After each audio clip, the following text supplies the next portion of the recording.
So, today begins my journey into the usage of kava. Now, for those of you who don't know what kava is a plant that has been used for ceremonial purposes throughout the South Pacific Islands. Used in areas such as Fiji, Hawaii, the Philippines, and it has been used for over 3,000 years within these cultures. Now, what the kava plant itself is a type of shrubbery that belongs within the same family as many other pepper plants. The active ingredient in kava is kava lactones, which are known to have a sedative and anxiolytic effect. Now, there are also potential dangers to using this plant or the overusage of kava.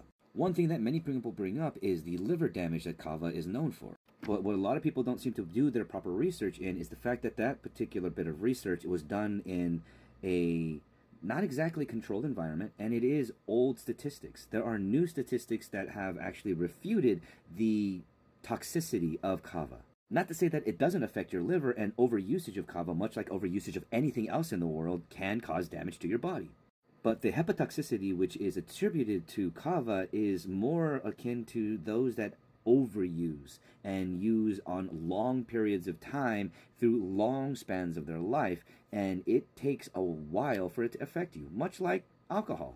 Now, I'm not a scientist, I am not a dietitian, and most of this information is something that I'm regurgitating from information that I have found on the internet, which simple Google searches will be able to help you with your own stipulations as well as form your own opinion.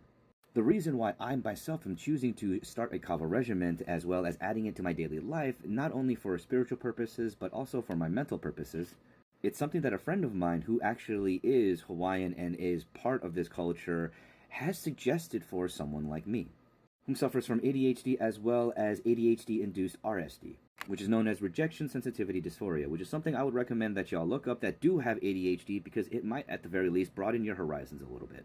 Now, am I starting this journey and telling everybody this information to start telling everybody, you need to start using kava, buy kava? No, I'm not some snake oil salesman. I'm simply starting this journey for my own self. And I'm sharing it with y'all for purely the sake of interest. Now, the brand that I purchased through recommendations is Koa Kava. And yes, it does look like muddy water because it pretty much will taste like muddy water, but this is the kava that I have steeping currently. Sadly, due to the fact that I personally do not have a strainer, or the strainer at the very least that I ordered did not come in, I had to use other methods to be able to strain my kava and hopefully make it potent. Now, seeing as I am beginning my kava regimen, and the way that kava works is that kava lactones do build up in your body, and you start to build up what's known as a reverse tolerance, meaning that it takes less and less for it to actually start affecting you. So with this first dosage, I actually do surmise that I might not feel much to next to nothing at all. But that's also why I'm steeping this a little bit longer than what is normally recommended, and hopefully it'll be a little bit stronger, so that it can begin to affect me in the first place. But overall, what I'm planning, or what I'm expecting, is that the first dosage or the first few days of using kava, I won't be able to feel the effects, at the very least, minimal effects at most.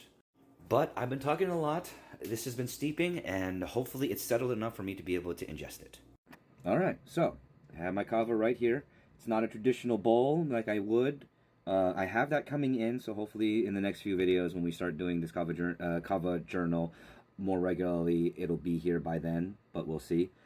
I've separated as much of the starch from it as I could, because the starch, from what I heard, can cause a lot of stomach aches.